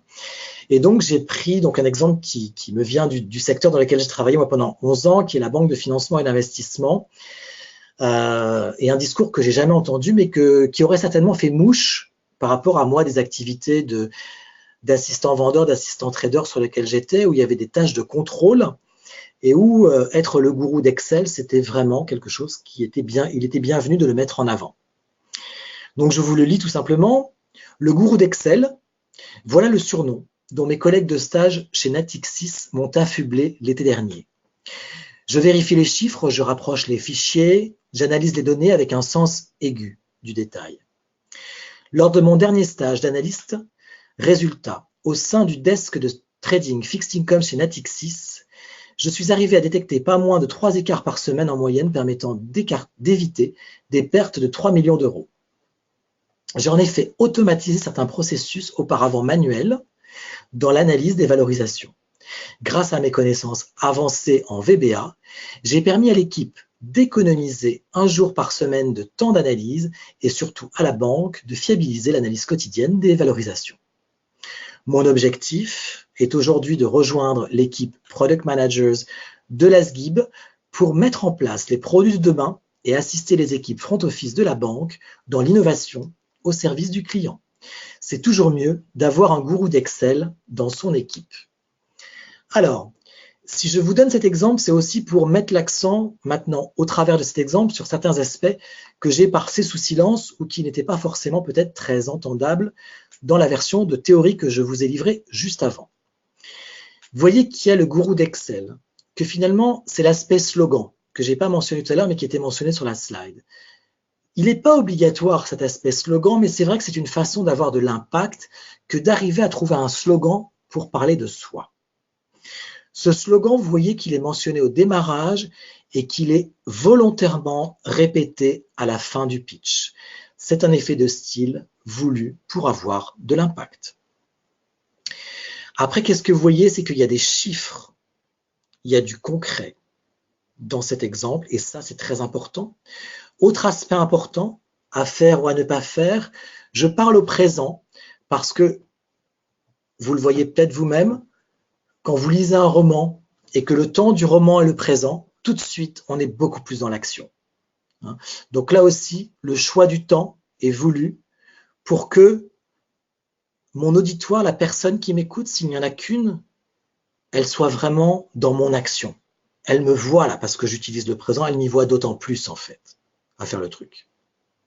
Donc voilà, juste par cet exemple, vous montrer, et là, ce que je viens de faire, mettre l'accent sur certaines particularités du choix des mots, du choix du texte, pour faire finalement un bon pitch. Un pitch, alors j'ai oublié de définir le pitch, mais c'est une version courte et impactante pour se présenter, qui peut durer 30 secondes. On parle souvent d'elevator pitch, tout simplement c'est le temps qu'on peut estimer pour monter l'ascenseur. Et je croise par exemple le PDG dans une grande entreprise de 13 000 salariés. Il ne me connaît pas, mais j'ai ce petit pitch de 30 secondes pour me présenter à lui. Voilà à quoi peut me servir un elevator pitch, par exemple. Et puis, il y a donc là, ce que vous ai présenté en exemple, un pitch de recrutement qui peut aussi, si on modifie le 4e paragraphe, être un pitch d'entretien réseau pour me présenter, moi en quête de contact, en recherche d'emploi peut-être, à l'autre, à mes contacts réseau, à des nouveaux contacts auxquels on m'a recommandé, etc., etc. Donc voilà pour ce zoom sur le pitch réseau. Est-ce qu'il y a des questions? On n'a pas de questions là pour le moment.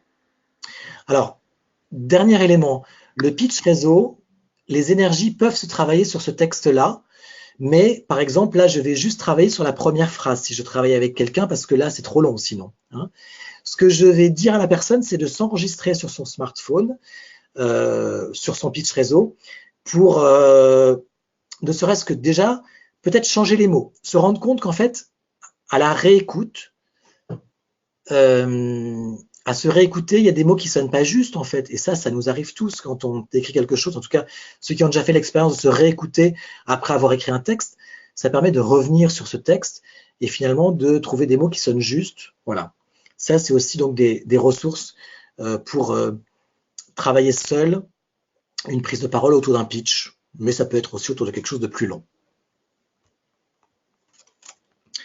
Donc du coup, alors voilà, pour conclure sur ce pitch, je m'inspire d'où en fait pour dire qu'il faut commencer par le pourquoi en un seul mot. Je m'inspire tout simplement de ce TEDx que je vous ai mis en ressources plus loin, dans les slides ressources, de Simon Sinek. Donc c'est un TEDx dont je conseille de regarder au moins les 6 premières minutes. Et donc Simon Sinek dit quoi? Il dit que les gens n'achètent pas ce que l'on fait, les gens achètent le pourquoi on le fait. Et donc, ceux qui regarderont le TEDx, vous verrez qu'en fait, il parle d'Apple et qu'Apple ne se vend pas comme, à l'origine en tout cas, et toujours pas aujourd'hui, comme un fabricant d'ordinateurs. Mais, by the way, comme il le dit, Apple vend des ordinateurs, mais le pourquoi d'Apple, le pourquoi de Steve Jobs, il était tout autre en fait. Hein. Il était de mêler beauté et technologie. Steve Jobs, ceux qui regarderont le discours à l'université de Stanford en 2005, il a pris des cours de calligraphie. Voilà, c'est très touchant. On voit pourquoi Steve Jobs, finalement, il a créé Apple et d'où toute cette inspiration lui vient. On voit quel est son pourquoi, tout simplement. Par le storytelling, en l'occurrence, dans l'exemple, encore une fois, de Steve Jobs. Donc, les règles d'or d'un bon pitch pour finir de conclure sur le pitch. Donc, se fixer un objectif. Donc, toujours, comme je l'ai dit, dans n'importe quelle prise de parole, l'intention, le pourquoi. Identifier les messages à faire passer.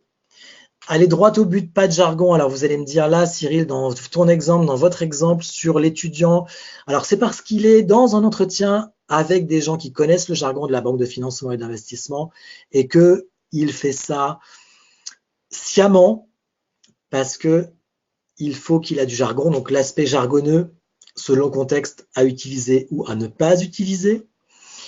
Structurer l'histoire à raconter, donc j'ai parlé des 3 parties, on les trouve aussi dans le pitch, la 4e partie est finalement contextuelle et une conclusion. Donner de la vie à son discours, donc ça je l'ai déjà dit mais j'insiste aussi, ça vaut pour le pitch, la métaphore, l'image, l'histoire, et puis donc sur le fait d'être prêt, il n'y a pas de secret, c'est répéter, répéter, répéter. Moi, je sais que je suis allé en 2012, quand je venais de créer mon entreprise, à un événement de... J'ai pas fait l'ESSEC, mais je suis allé à un événement proposé par ESSEC MBA Alumni au CNIT à Paris. Il y avait un événement réseau, et pour ce faire, je savais qu'on allait avoir à se présenter en 4 minutes. Et j'ai écrit un texte, et puis j'ai enregistré ma voix sur mon smartphone, et j'ai fait exactement ce que je vous ai dit. J'ai répété au moins 5 fois, je me souviens, si je me trompe pas, avant d'avoir quelque chose finalement qui pour moi tenait la route en termes de texte. Bon, à l'époque, j'avais pas conscience de tous les aspects de voix et tout ça. Aujourd'hui, j'irai travailler peut-être d'autres choses. Voilà.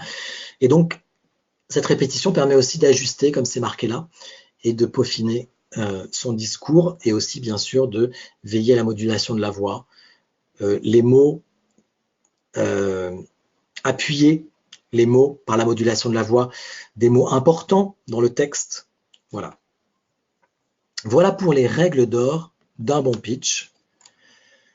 Avant peut-être de passer à la suite, des questions? Alors, une question sur le temps à employer, en fait. Comment utiliser le présent quand on parle d'une expérience qui serait passée déjà, par exemple, pour donner plus d'impact? Comment utiliser? Alors, soit vous répondez à une question. Les questions, par exemple, je pense aux questions typiques d'Assessment Center, de centre d'analyse de compétences, pour le dire en français, où il y a notamment un exercice où on pose plein de questions compétences sur le mode « Pouvez-vous me relater une situation où vous avez eu affaire à un conflit, vous avez été témoin d'un conflit entre deux collaborateurs, entre deux équipes, et finalement vous êtes intervenu pour arrondir les angles. Est-ce que vous pouvez m'en parler ?» Et donc là, en répondant tout simplement, je dis « Bah oui, c'était en 2008, je venais d'arriver à la Société Générale et il y avait 2-3 personnes. Et alors voilà, la première personne, elle dit à l'autre, voilà. C'est comme dans un roman en fait, j'ai envie de dire, c'est bien sûr un effet de style, il faut arriver à faire ce changement de temps, ça peut surprendre, on est dans quelque chose finalement qui rejoint beaucoup le théâtre, hein, mais c'est, attends, je vais vous raconter une histoire, et puis là, en racontant l'histoire, on passe au présent. C'est un effet de style, et là, je ne sais pas quoi dire d'autre, il y a une cassure, c'est clair, mais elle est voulue à dessein pour provoquer finalement l'effet de style et avoir plus d'impact. Voilà.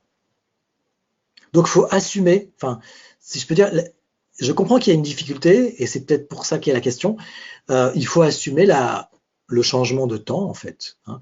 Tout d'un coup, boum, on est comme dans un flashback, en fait. Hein. Dans les romans, hein, on est ça. Hein. C'est flashback, et boum, je suis dans un film, dans un scénario, tout d'un coup, boum, on est au présent, parce que le truc, on le revit, et on le fait revivre à l'autre au présent. Et ça a plus d'impact parce qu'on a choisi de le relater au présent. Bon, c'est pas une obligation, hein. Faut se sentir à l'aise avec ça. Hein. Je conçois que tout le monde n'est pas à l'aise avec ça. Et encore une fois, très important, tout ce que je vous ai dit, et je reviens à l'aspect congruence, et j'ajoute aussi l'authenticité qui est liée plus ou moins à ça. Il ne faut pas aller dans des choses, enfin, tout ce que je vous dis là, vous prenez ce qui vous va bien, enfin, ça va peut-être de soi, mais je le dis, si vous n'êtes pas à l'aise avec le présent dans un pitch, surtout vous ne l'utilisez pas, quoi. Faut pas forcer sa nature. Je parlais avec Léa tout à l'heure donc des différentes façons d'être un commercial. Il faut pas forcer sa nature quand on va vendre quelque chose à quelqu'un. Il faut se respecter. Et pour une prise de parole, il faut bien sûr, parfois bien sûr, aller dans la zone d'effort, mais il faut quand même être un maximum à l'aise. Et donc j'essaye de faire par exemple du présent, et puis je vois que vraiment, c'est pas moi, quoi. Ça me plaît pas. Je suis pas convaincu. Je me réécoute. Je trouve ça hyper artificiel. Vous le faites pas, tout simplement. Il faut pas se forcer, en fait. Il faut être authentique, se respecter soi-même, faire des choses auxquelles on croit. On n'a pas d'autres questions pour le moment. Alors, je passe donc aux ressources. Donc, je vous ai parlé tout à l'heure d'exercices d'articulation. Donc, je vous ai mis là un lien tout simplement www.articuler.com pour faire donc ces différents exercices, donc encore une fois, qui reprennent énormément de textes courts avec des allitérations, des répétitions de consonnes. Alors, je ne suis pas venu encore là-dessus, mais du coup, ça me permet d'y venir.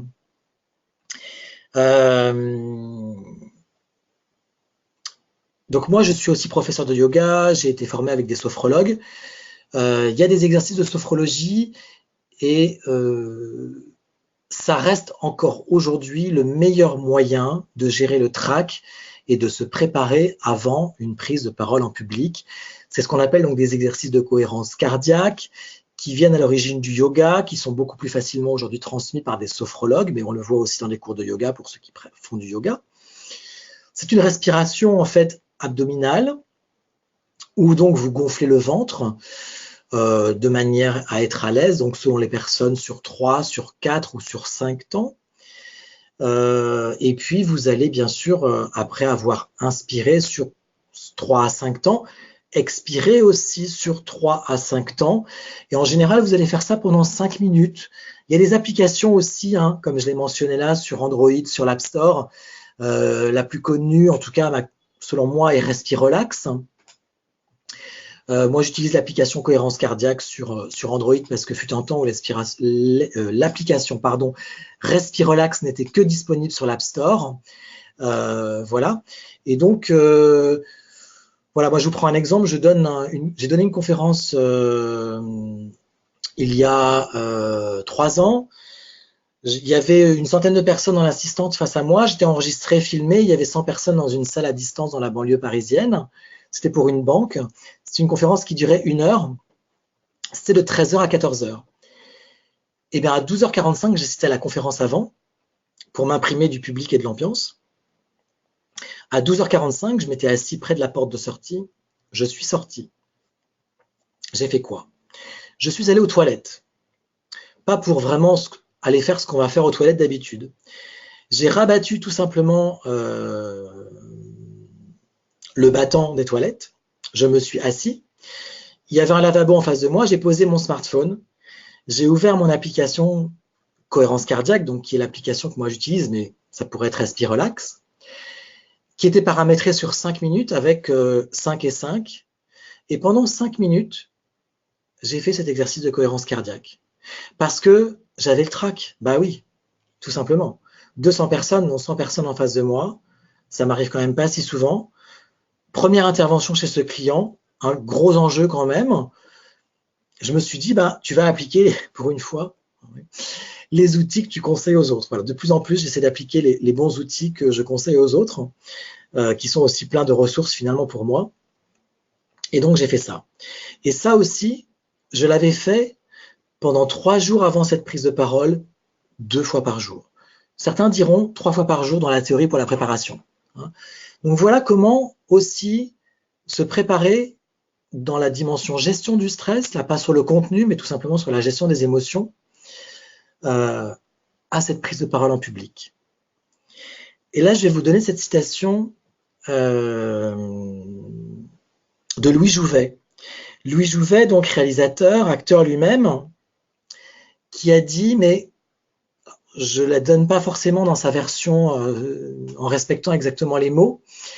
Louis Jouvet a dit le jour où un acteur arrêtera d'avoir le trac, il ne montera plus sur scène. En fait,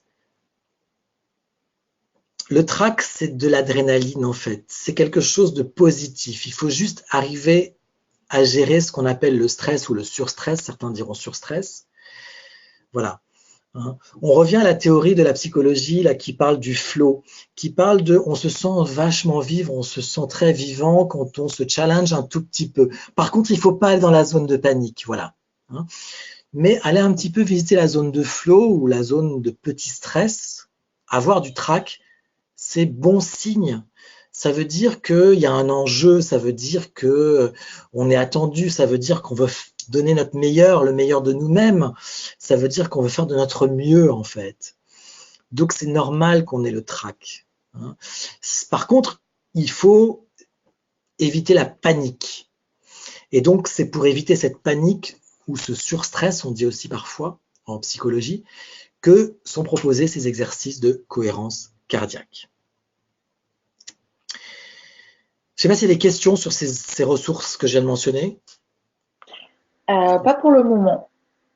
Et donc, juste pour conclure, je fais une synthèse qui sont donc pas d'éléments là, enfin si, un élément nouveau quand même, j'allais dire pas d'éléments nouveaux s'il y en a un, mais principalement donc une redite, mais pour bien mettre l'accent sur des éléments que j'ai déjà mentionnés. Donc, premier élément qui pour moi est le plus important, c'est d'être clair sur l'intention que j'ai, moi, présentateur, qui prend la parole en public vis-à-vis de ce public ce jour-là. Quelle est mon intention? qu'est-ce que je veux faire passer comme message, est-ce que je veux informer, est-ce que je veux convaincre. Et la petite phrase ressource que je vous mentionnais, que j'ai mis là noir sur blanc, que je vais dire ou pas sous cette forme ou sous une autre forme.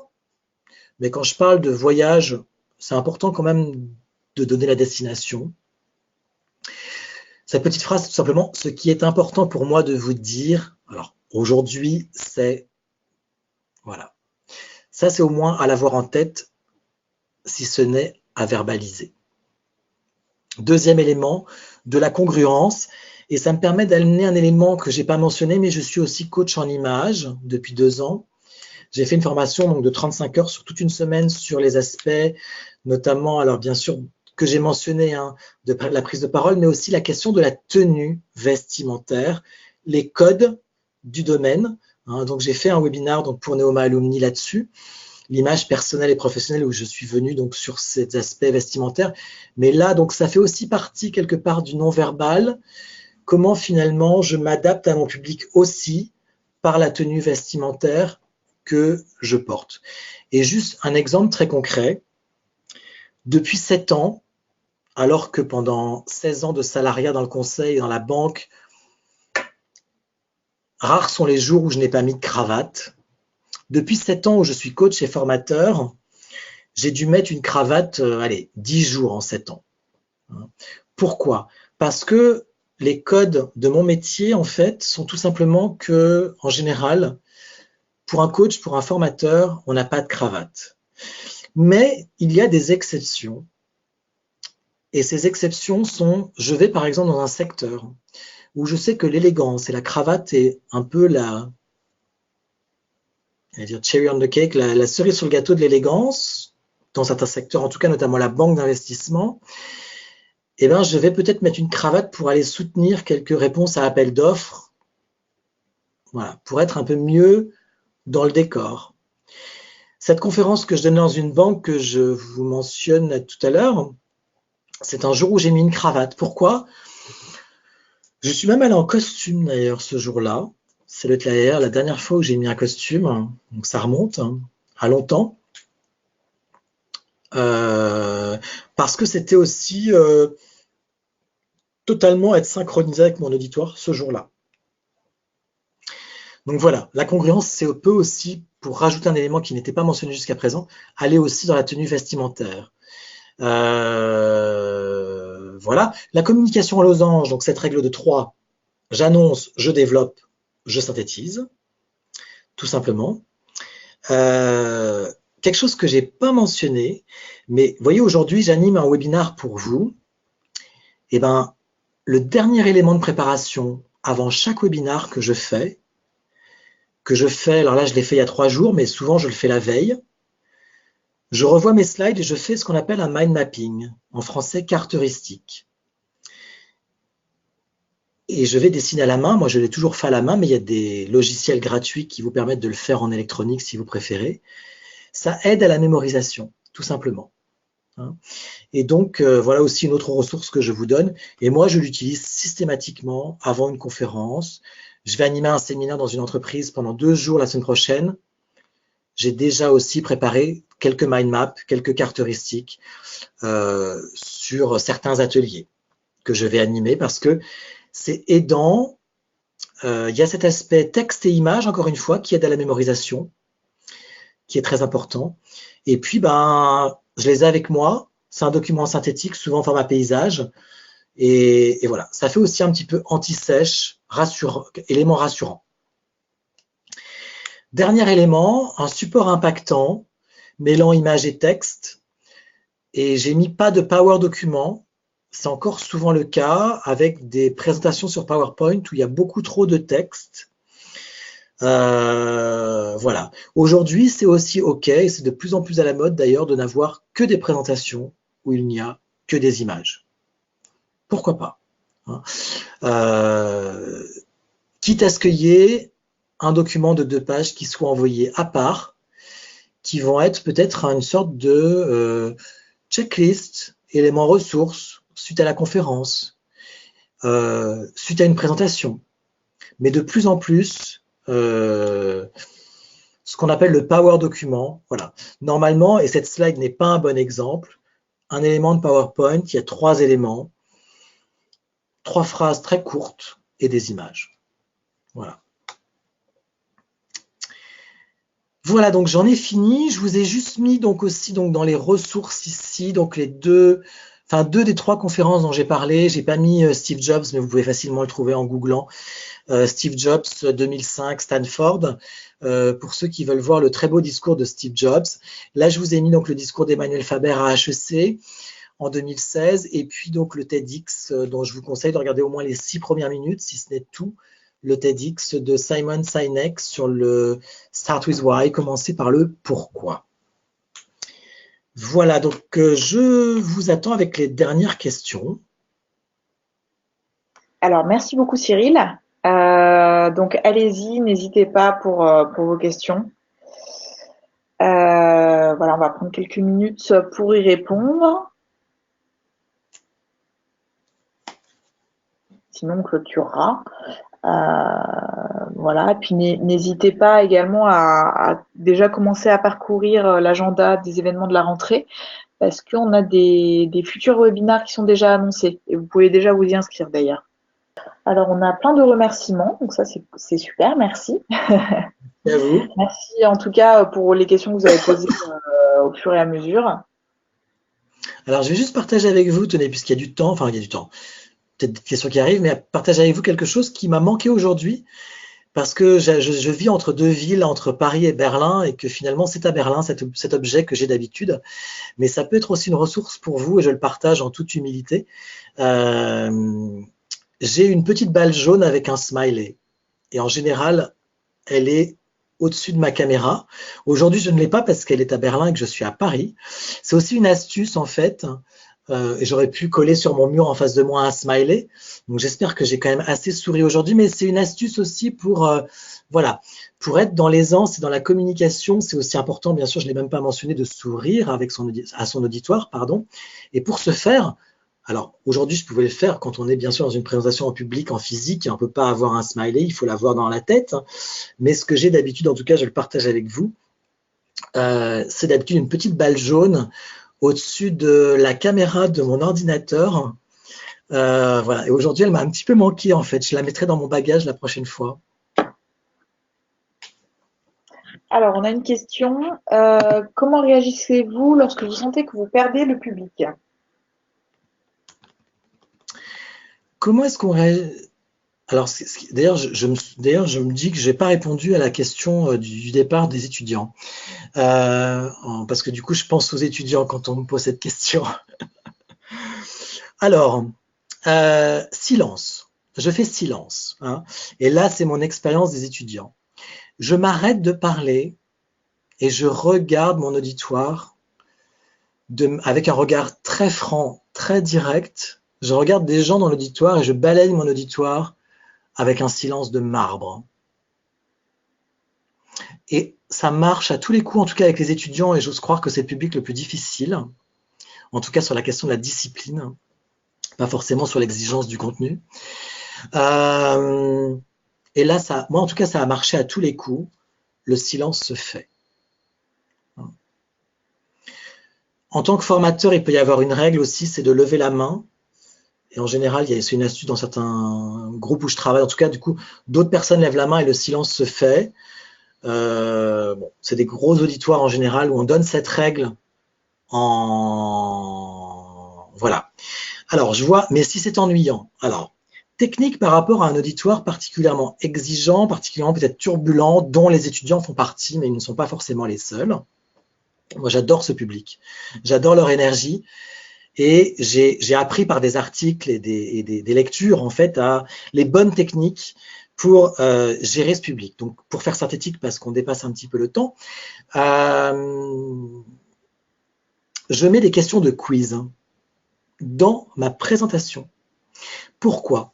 Parce que les questions de quiz, j'en ai mis 2 à vous au démarrage, hein, mais c'est pas parce que c'était pour capter l'attention et aussi avoir une interaction avec le public là, mais des questions de quiz avec ABC ou 1, 2, 3. Du coup, et les étudiants ils lèvent la main. Alors aujourd'hui, il y a des outils digitaux comme Klaxoon qui peuvent permettre de faire voter, mais ça, moi, je ne les ai pas toujours dans les publics où je vais, dans les écoles où j'interviens. Mais bon, s'il y a des outils digitaux, c'est pas mal aussi d'avoir ces outils digitaux. On voit comme ça qu'il y en a 130 qui ont choisi l'option A, 62 qui ont choisi l'option B, etc. Derrière, je demande à quelqu'un de l'option A de me dire pourquoi il a choisi l'option A, quelqu'un de l'option B. Voilà, j'interagis avec mon public, même si j'en ai 200 en fait. Du coup, il y a de la vie et tout ça. Et du coup, en fait, on est aussi dans du collaboratif, où il y a une personne sur A qui s'exprime, une personne sur B qui s'exprime. Et donc voilà, cet outil, le quiz, a 2 avantages. Capter l'attention. Tout d'un coup, on leur demande leur avis. Ben, pour lever la main, il faut bien qu'ils aient écouté la question et ils savent que ça va revenir et souvent, c'est annoncé dès le départ. Deuxième avantage de cette technique, la mémorisation. Les neuroscientifiques, en fait, ont bien sûr établi que cette technique est fabuleuse pour la mémorisation. Moi qui fais beaucoup de MOOC, de formation en digital en tant que client, il y a toujours des quiz à la fin, en général, des différentes capsules, des unités de parcours, en fait. Et ben, ouais, l'attention, du coup, elle est là, en fait. Elle est là parce qu'on va m'interroger aussi à un moment donné. Et du coup aussi, tout ça favorise carrément la mémorisation. Donc voilà comment ça évite aussi, je vois, mais si c'est ennuyant, ça évite vraisemblablement d'être trop ennuyant, trop aussi top-down, trop magistral, parce que du coup, on est aussi dans l'interaction. Donc voilà le dernier conseil, je pense, que je pouvais donner.